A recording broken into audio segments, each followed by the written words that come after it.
Russia's war in Ukraine has reached its 4-year anniversary.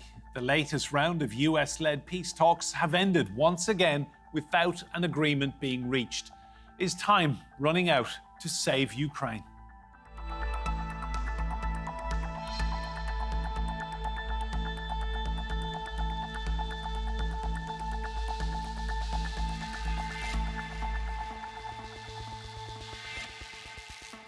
Hello and welcome to Roundtable. I'm Enda Brady. Now, the EU has approved a €90 billion loan to keep Ukraine afloat.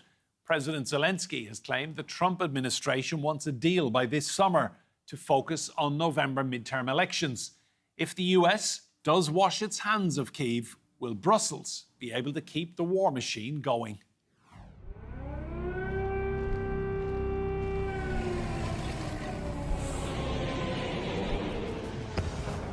Russia launches a full-scale attack on Ukraine from multiple directions. It was Russia's so-called special military operation that was supposed to take 4 days. But 4 years on, and it's Europe's bloodiest conflict since World War II. The war in Ukraine has reshaped the continent, divided global opinion, and left deep scars.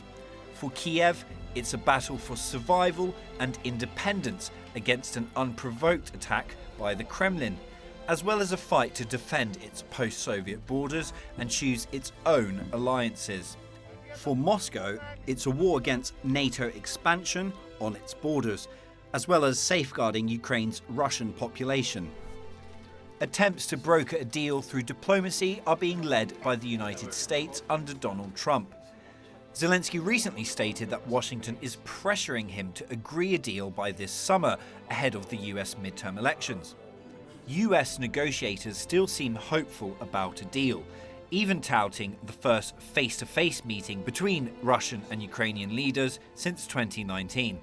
We're hopeful, Jared and I, that we've put some proposals on the table to both sides that will bring them together in the next 3 weeks and maybe even result in a summit between Zelenskyy and President Putin. Europe, concerned about its own security, has been focusing on military solutions and has recently approved a $121 billion funding package for Ukraine. But the Russian army still has vast capacity and, despite sanctions, still has partners that back it. 4 years on, the war in Ukraine remains a story of two irreconcilable narratives, each rooted in history, trauma and fear. And unless those narratives move closer together, the guns along this front line show little sign of falling silent. Well, let's bring in our guest for this one. In Kyiv, Lisa Yasko. She is a member of Ukraine's parliament. She's from the President Zelenskyy's Servant of the People party. In Michigan, in the United States, we have Errol Moorcoach. He is Republicans' Overseas UK spokesperson. And I'm delighted to say in Brussels, Harry Nedelcu joins us. He's a senior director at geopolitical advisory firm Rasmussen Global. And here with me in the studio, we have the former British diplomat in Moscow, Ian Proud. You're all very welcome to this roundtable. Lisa, we'll go to you first in Ukraine. 4 years into this war now, just tell us how you're feeling, what life has been like getting up and going every single day. Well, every year, every month, every week, every day can be completely different new life. It was very hard to imagine that this full-scale invasion that we first thought would never happen, then that it would be over in a couple of days or weeks, would run for 4 years, and it looks as there is no end in that tunnel. There is no light in the tunnel that there'll be any end anytime soon. Of course, we all became very tired, but in the same time, we've learned the price of freedom, the price of life, the price of defending your land. We've seen lots of pain, tragedies. Many of us went through our personal tragedies, and it all continues. We also have learned that it's actually possible to live without electricity, without water, without heating. And we never know what next day would bring to us. If we stay alive, this is already great. But we keep fighting for justice and for very big, important things for us, because we know that if we don't fight for justice and of the Russian imperialism, then the war will continue also in generations of our children and grandchildren. We want to put this to an end. So no matter how exhausted we are, we keep know that we have to be on this track for the right side of the history. Thank you. Errol, I'll come to you next. Do you think we're getting close to the end game now in Ukraine? Is the war nearing a conclusion? Yes, I do think it's nearing a conclusion. I mean, at some point you have the often mentioned war fatigue, and that is only continuing, whether that be the people on the front lines, the families supporting them. And that, I mean, that goes on both sides, by the way, in the Russian and Ukrainian side, whether it goes from the American taxpayer, whether it goes from sort of geopolitical strategic interest. When you see the cost of sort of this changes in economic trade, we come to a point where every war ends in negotiation, regardless of how it ends. And Donald Trump's focus on ending the loss of life as the main priority here, I think, is the only impetus that we have to really end this now. We see some overtures by President Putin in terms of economic reentanglement. That's probably not what the Americans are looking for. The Americans are looking to bring an end to the actual fighting first. And if that's going to involve that, it's going to really, really involve a lot of strong commitments to Ukraine and economically intertwining with Ukraine. So right now we're in that negotiation, debilitating sort of paralysis stage of the situation, but it can go from zero to a solution very quickly here. And I think the parties have run out of a little bit of time in terms of how it's being perceived domestically. When you want to have peace, it's much easier, and I think we're coming to that point. And Harry, just on that point, as the politicians keep talking, the people keep suffering, do you think this war will still be going in another year, another 2 years? Yes, I do. So when you ask me if we're nearing the end game, actually, no, we're not. Because the Americans are unwilling to put pressure on the Russians. The Europeans are unwilling to step up, show leadership. The Russians are unwilling to actually negotiate in earnest because they feel like they have the upper hand, and the Ukrainians are unable to capitulate. And meanwhile, on the front line, actually, if you look at what's happening, you know, both sides, neither side is able to make really meaningful gains. So where that leaves us is actually more of the same and more of this war continuing on. And just spell out for us what that means for the people of Ukraine and Russia indeed as well, because more suffering, more casualties, more maiming, more loss of life. And as you say, this fatigue, which the Americans clearly under Trump feel and don't want to contribute anymore, it's just a bloody, bloody mess, a frozen stalemate. It means more attacks during the night, more attacks on Ukraine's infrastructure, more suffering for Ukrainian civilians. It means also more deaths on the front line, including, by the way, for the Russians as well. And it means that Europe still has, and actually the United States as well, still has a security problem, still has a security dilemma. And the US cannot fully actually, take its eyes off Europe and then refocus in the Indo-Pacific where it needs to, because this problem is still pending. Thank you. Ian, to you, what can Europe actually do here to sort this out? I mean, as much as France and Germany and the United Kingdom have stepped up, ultimately it will be the United States, I think, that somehow gets an agreement out of somewhere. Yeah, and I certainly recognise the important role that the US has played since Trump has come to power, because before he came to power, there had been absolutely no diplomacy in this conflict at all. In fact, there had been a determination not to undertake diplomacy. And the challenge that we face now is that the Europeans are sticking to the line that they don't really want to engage in diplomacy to end the war. They funded the war through to the summer of 2027 with a 90 billion euro loan. That takes the pressure off Zelenskyy to settle. Of course, there has to be pressure on the Russians to settle too. But the Europeans have just published today a list of preconditions on the Russians, which they know the Russians won't agree to. And on that basis alone, I can see this dragging on through to next year, and with the Ukrainians and the Russian military both taking losses, civilian losses as well, for no purpose. So I'm very much behind what the US are trying to do for the first time to bring both sides together to bring this to an end. But is it fair that the Americans seem to be bouncing Ukraine into accepting something unacceptable? I don't think they're bouncing either side. They're encouraging both sides to make compromises, and the big compromise is on the status of the part of Donetsk that hasn't been occupied by the Russian side. And the Americans appear to be moving to a position where that becomes a demilitarized zone, possibly a free trade zone. President Zelenskyy has spoken about that. That isn't being bounced by the Russians. Being bounced by the Russians would allow them to occupy that uncontested, and they're not proposing that at all. So they're searching for compromise. Diplomacy involves compromise from both sides. That'll be required to bring this over the line, and that's what we should get behind. Thanks, Ian.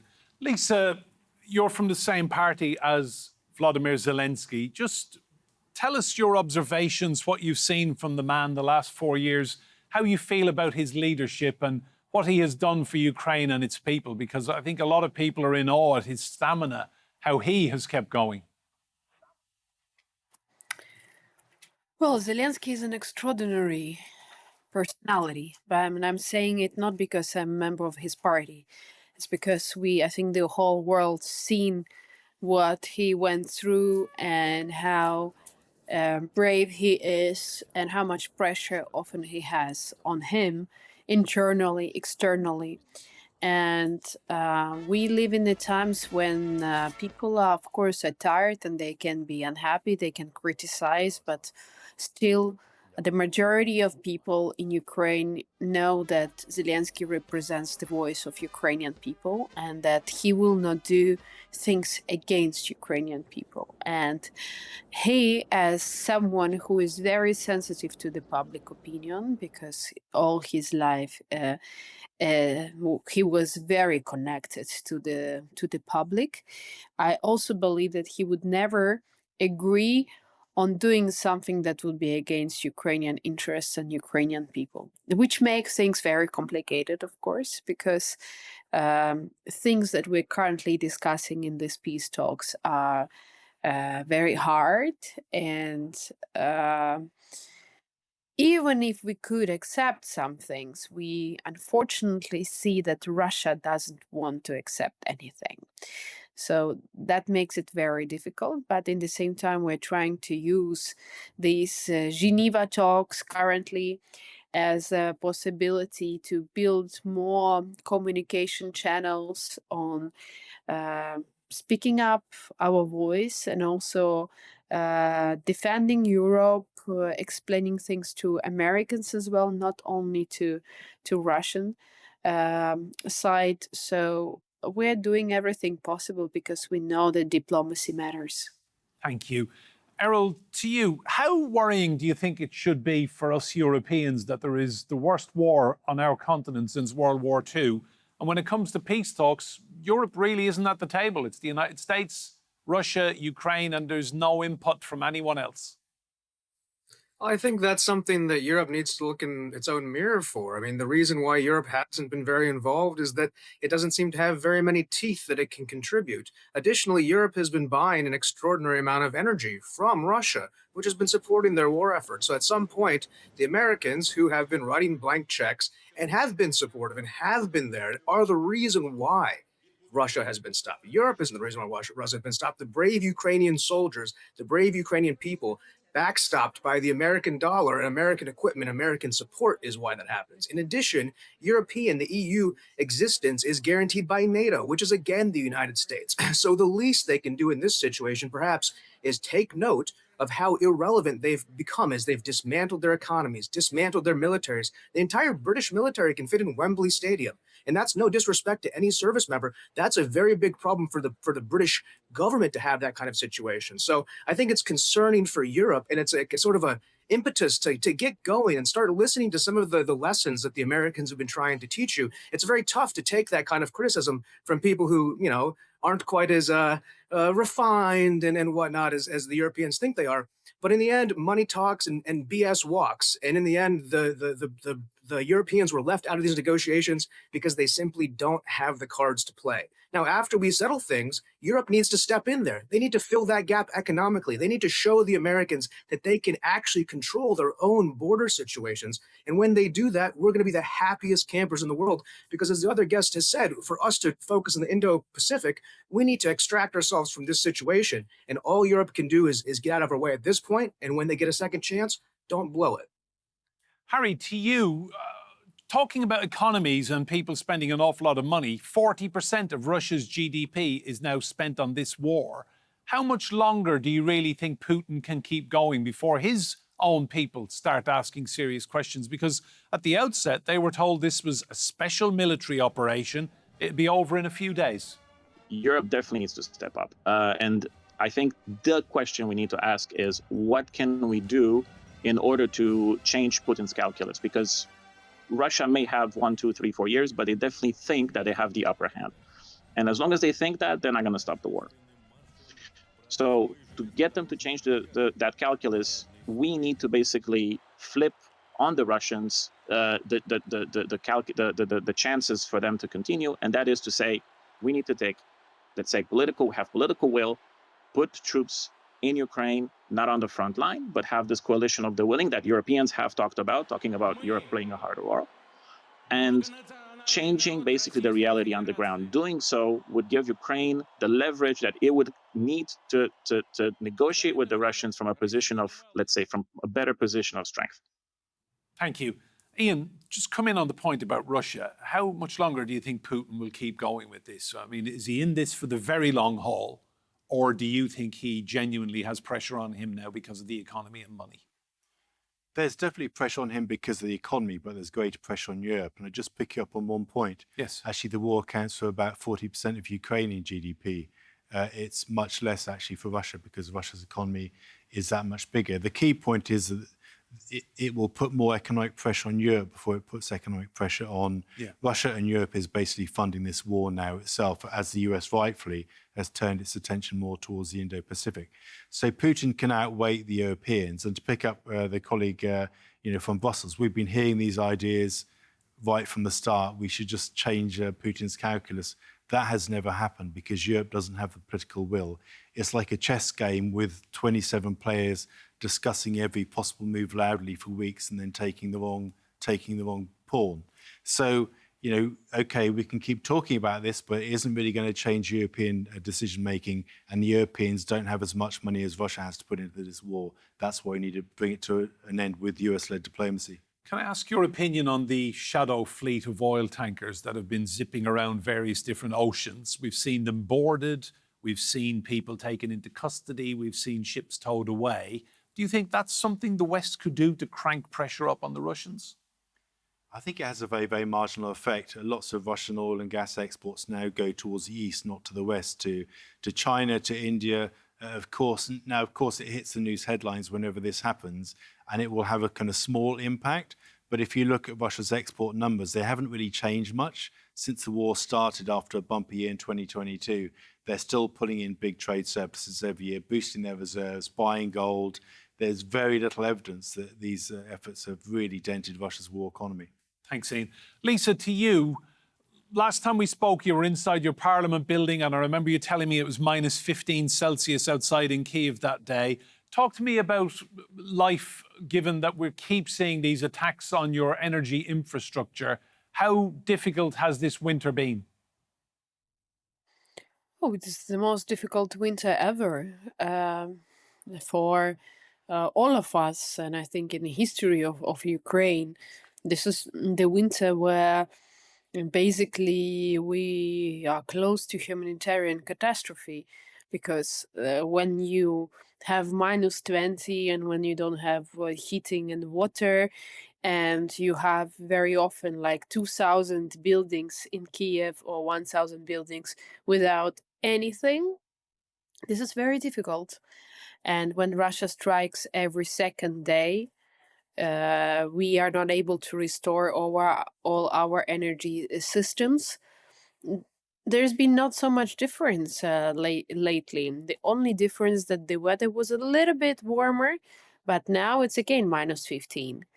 And I was just checking on my phone the time schedule for electricity at my place.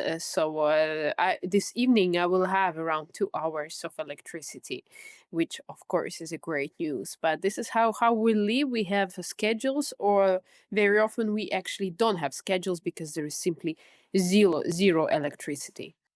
Harry, let's look at President Trump's role in all of this. He said that if he won the election in America, day one, this war would be over. He's now serving 13 months of term 2, Trump 2.0, and he hasn't really achieved anything. How big a win is peace in Ukraine for Trump if it happens?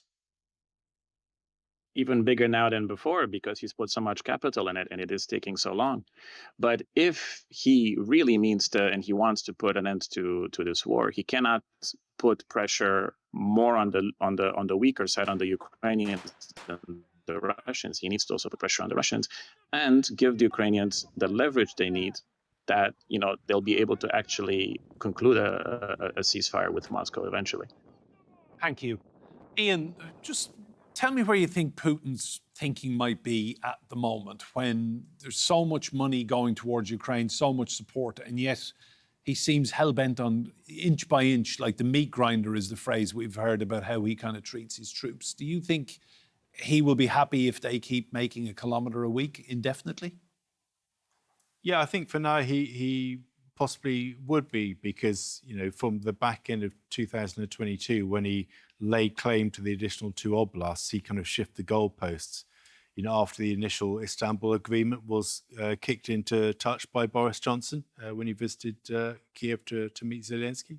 So his goalposts have shifted, but I don't think that means he isn't prepared to settle. The big strategic win for Putin when this war ends will be that NATO membership for Ukraine is taken off the table. And if he only gets that, he would have secured a decisive victory that he can sell to his public back home. We know that's a red line because we have interviewed the Russian ambassador several times on Roundtable, and that was brought up. Now, European Union membership, that's different. Do you think Ukraine has a long-term future in the EU? I've always said that Ukraine should have a long-term future in the EU. I've said that sort of really since before the war actually started. The problem now is that the EU can't afford to take Ukraine in. It's got its next budgetary settlement through to 2034. Even if Ukraine joins possibly next year, I think that's probably unlikely. Most are going to get a flag over their buildings and be able to attend the meetings, and Zelenskyy attends all the meetings anyway. So I think actually the reality of EU membership will probably be disappointing for lots of Ukrainian people who sacrificed so much blood, into this senseless war, because Europe cannot afford to bring Ukraine in on equal standards to existing members. Thanks, Ian. Final point to Lisa. Lisa, all of the sacrifices Ukrainians have made at home, overseas, families split up, people killed, and all of the awfulness your country has lived through for the past 4 years, how much longer do you really think you can keep going? No one knows, but I know that we will keep going because, as I said earlier, there is no other way. We have to survive. We have to fight for our survival, and this is what we are doing every day. And we know that we managed to have so much progress on the ground. If we talk about technologies, if we talk about defense, on our resilience, on how people even restore energy infrastructure, these all are incredible things. And these things are unfortunate. So I wish we didn't have all of that. But we became much stronger, and we will continue. Lisa, can I ask, if you were to speak directly now to any European Union leaders on behalf of your country and your people, what would you say to them on the 4th anniversary of war? Just be brave, let Europe be really strong, and not a consulting body where we discuss what decisions shall be taken. We have to make decisions. And I know there is a huge shift and a progress on what EU is capable, but we need to have enlargement and access of Ukraine to European Union for our common security architecture of the future. Otherwise, we will not be safe, any of us. And Lisa, just looking ahead, if there is a sacrifice to be made, I know it's an awful question to ask, but would you be prepared to sacrifice the Donbass, as Putin keeps requesting in all these peace talks, if it meant the rest of Ukraine being safe? If this decision is put on the vote, I will vote against. Tell me why. Because it's about people's lives, it's about justice. It's not about private good or trade. That's something that has no connection to your heart or to your soul and soil. If we make this step, Putin will want more. And also, like, as representative of Ukrainian people, I wouldn't be able to support giving away the territory while millions of Ukrainians suffered from that fight for defending that part of Ukraine. It just will not be fair. Lisa Yasko in Kyiv, thank you so much for joining us on this roundtable, and my thanks also to Errol, Harry and Ian Prout here in the studio with me. Remember, you can see more discussion and debate on our YouTube channel. Just search for Roundtable TRT World. But for now, from me, Enda Brady, and all the team here, goodbye and thank you for watching.